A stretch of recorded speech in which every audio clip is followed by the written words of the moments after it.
Bon début de week-end, mesdames, messieurs, en Abitibi-Témiscamingue, avec les températures avoisinant les moins 40 la nuit dernière.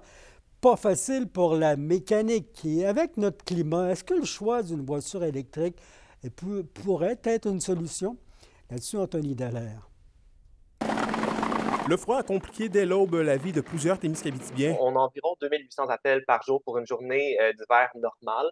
À 9 heures ce matin, on en avait déjà plus de 500 pour la province au complet. Donc, c'est une journée qui commence en force, on peut le dire comme ça. Chez Remorquage Richard à Rouyn-Noranda, c'est toute leur flotte, soit 26 camions remorques, qui ont dû être déployés sur les routes pour survolter des véhicules. Par temps froid ou par veille de temps froid, les remorquages chez Remorquage Richard rappellent les erreurs à éviter. Une batterie qui a plus que 5 ans n'a pas son efficacité 100% pour un véhicule. Donc, c'est bien de faire les changements d'huile, faire vérifier la batterie, brancher la voiture, puis éviter les démarreurs à distance à un grand froid comme ça, parce que si la voiture manque, le véhicule ne démarrera pas par la suite. Il va être ce qu'on appelle noyé. Là. Dans un contexte de climat nordique comme l'Abitibi-Témiscamingue, une question se pose. Voiture électrique ou voiture à essence? Il n'y a pas de bonne réponse, ça dépend vraiment de nos besoins. Le débat est lancé, mais ce qui est sûr selon CA Québec, c'est que chaque type de véhicule a ses avantages. Le véhicule électrique, premièrement, il va démarrer à tous les coups.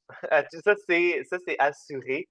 C'est un avantage des véhicules électriques. Les composantes mécaniques du véhicule à essence, dont la batterie, va avoir seulement un faible pourcentage de sa capacité. Là, en moins 30, on a moins de 25 là, de la capacité de la batterie. Par contre, on le sait, les véhicules électriques, plus il fait froid, plus l'autonomie diminue. Donc, il faut s'attendre par épisode de grand froid à une réduction d'au moins 50 de l'autonomie du véhicule. CA Québec commence d'ailleurs à grossir une toute nouvelle flotte de véhicules spécialisés dans le dépannage de voitures électriques. Pour l'instant, ils ne sont que disponibles dans les régions de Québec et de Montréal, mais CA Québec souhaite élargir son service aux régions périphériques dans les prochaines années.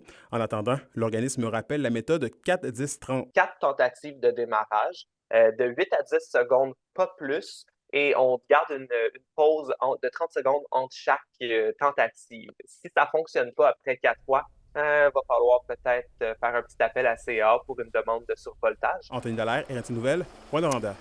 Bon conseil. Les membres de l'Alliance du personnel professionnel et technique de la santé et des services sociaux du Centre intégré de santé et de services sociaux de l'Abitibi-Témiscamingue sont à 82 en faveur de l'entente de principe. On rappelle que les délégués du Conseil général de l'APTS ont décidé le 4 janvier de recommander l'entente aux membres de leur établissement lors d'une tournée d'Assemblée générale spéciale.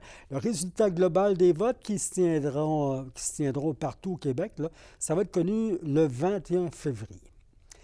Et les membres du syndicat de l'enseignement de la Gamésie et de l'Abitibi-Témiscamingue sont toujours en train d'analyser l'entente avec Québec. Dès la semaine prochaine, des assemblées générales s'entameront et suivront les périodes de vote. Pour le moment, le SEJAT a transmis des capsules vidéo à ses membres pour qu'ils puissent prendre connaissance de la proposition. Nous, on est vraiment allé en envoyant les documents puis en tournant des vidéos pour que les membres peuvent écouter vraiment là, dans le confort de leur foyer au moment où ils ont le temps de le faire. Donc, ils peuvent se faire une première tête et lorsqu'on va arriver en Assemblée générale, bien là, ils vont pouvoir poser leurs questions, vont pouvoir intervenir en commentaire. Ça va être le lieu parfait pour le faire là, et s'exprimer. On va avoir une période de délibérante aussi où ils vont pouvoir se prononcer pour ou contre les propositions. Il y a des groupes citoyens qui ont acheminé une carte postale, vous la verrez, aux élus concernés pour solliciter leur appui pour régler le problème à la source et atteindre la norme québécoise pour l'arsenic et les autres métaux dans l'air dès 2024 à Rouyn-Noranda. Un nouveau moyen de pression qui fait suite à l'annonce récente là, du départ du seul hémato-oncologue de Rouyn-Noranda, le Dr Samer Tabchi. Selon Maire Offron, le Revimat et le comité arrêt l'autorisation accordée à Glencore et que le ministère de l'Environnement peut modifier, vous le savez, comporte des exigences insuffisantes pour protéger les enfants qui n'ont pas de voix au chapitre et vivront les conséquences à court et à long terme de cette surexposition à un cocktail toxique. Le 27 janvier aura lieu à 20h à l'Agora des Arts à Rouyn-Noranda le concert Viva la Fiesta de l'orchestre La Bande Sonore à Rouyn-Noranda. Ça rassemblera sur scène 35 musiciennes, musiciens.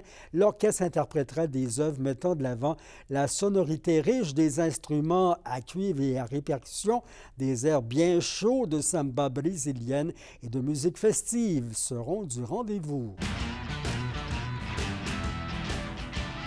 Le commissaire de la LHJMQ, M. Mario Cecchini, est dans la région cette semaine, vous le savez. Premier arrêt depuis qu'il est entré en poste et M. Cecchini, hier, a assisté au duel entre les Huskies et le Drakkar de Baie-Comeau à l'Arena Glencore. Aujourd'hui, il était au centre Nico Eagle. Il est là pour le match de ce soir des Foreurs qui reçoivent aussi le Drakkar.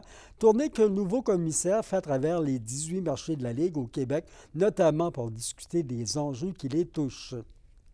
Tous les marchés ont des défis très, très particuliers, dans certains cas uniques. Alors, c'est important d'être au courant pour toujours s'assurer de savoir quand on veut les épauler, qu'on le fasse de la bonne façon.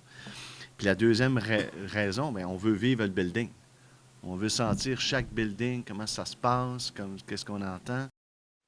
Et c'était un affrontement attendu hier entre les deux meilleures équipes de la Ligue de hockey junior majeur du Québec à Rouyn-Noranda. La Meute y accueillait le Drakkar de Baie-Comeau. Petite déception dont nous parle Alexandre Cabana.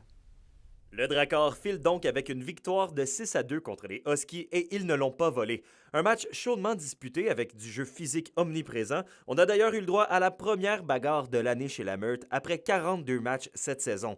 Selon l'entraîneur-chef des Huskies, ses joueurs n'ont pas tout laissé sur la glace et la défaite était méritée. Pour moi, c'est pas une affaire de gagner ou de perdre. C'est d'envoyer un certain message qu'il y a une façon de jouer. Surtout en série, il va y avoir une façon de jouer. On a certains de joueurs dans notre top 9 qui ne veulent pas se faire mal. Puis dans les séries, si tu ne veux pas te faire mal, tu ne gagnes pas. Donc, comme je te dis, c'est décevant ce soir parce que ça faisait longtemps contre un gros club qu'on ne s'était pas vraiment présenté. Le gardien William Rousseau a pour sa part tenu tant bien que mal le fort, mais comme le souligne l'entraîneur, ce sont les joueurs vedettes des Huskies qui ont manqué de mordant. Le jeune Bill Zonon est un des rares qui est ressorti du lot hier soir. On n'a pas un de mes meilleurs matchs, mais... comme tu as dit, j'ai eu une coupe de bons chiffres, mais la constance n'était encore pas là. Puis j'ai juste essayé d'être meilleur les deux prochaines games. C'est pas juste le top 9. Je pense qu'en gros, l'équipe n'a pas eu autant de grit qu'on devrait avoir. Je pense qu'on peut aller chercher un autre niveau de ce côté-là. Puis comme j'ai dit tantôt, on va s'améliorer le prochain road trip à Gatineau puis à Sherbrooke. La Meute repart sur la route à bord de son tout nouvel autobus demain avec 2 matchs contre des équipes de bas de classement ce week-end à Gatineau et Sherbrooke. Moi, j'appelle ça des trap games en fin de semaine. Tu viens de jouer 3 matchs contre Baie-Comeau, tu t'envoies sur la route à Gatineau. Gatineau qui a quand même gagné 5 matchs consécutifs. Puis après ça, à Sherbrooke. Je pense qu'il y a des gars qui ont des choses à nous prouver. Puis j'espère qu'on les prendra pas à légère. Les Foreurs ont pour leur part profité d'une semaine sans match. La grande forme pourrait être un facteur contre les mêmes Drakkar cette fin de semaine. Ouais, je ne te cacherai pas, c'est une belle motivation. Puis de pouvoir se mesurer à une belle formation comme ça, ça va être plaisant pour nous. Puis on a eu une belle semaine d'entraînement. C'est longtemps qu'on n'avait pas passé un 5 jours à la maison, là, sans partie. Donc, trois belles pratiques durant la semaine, essayer d'améliorer certains points. Donc, on va mettre l'accent là-dessus, c'est évident, pour les 2 matchs contre le Drakkar, mais c'est plaisant de pouvoir se mesurer à eux. La tâche s'annonce difficile pour les Foreurs qui tenteront de mettre un terme à une série de 8 défaites de suite contre la meilleure équipe de la Ligue. Pour les matchs, c'est ce soir à 19h et demain à 16h. Alexandre Cabana, RNC Nouvelles, à Rouyn-Noranda. On complète avec le temps qu'il fera, de la faible neige ce soir, un minimum de moins 22 la nuit qui vient. Un peu de neige aussi demain avec un mercure à moins 14, plus confortable. Hein? Dimanche, des nuages, une température à moins 8 degrés, moins 7 au Témis. C'est vos infos régionales. La MRC de la Vallée de l'Or souhaite faire de l'aménagement forestier des pins gris à la forêt récréative à Val-d'Or. Vous aurez votre mot à dire, faites-vous-en pas et soyez des nôtres parce qu'on vous en parle aussi la semaine prochaine. Passez un bon week-end, prudence sur les routes et dans vos sports d'hiver. Amusez-vous. À la semaine prochaine.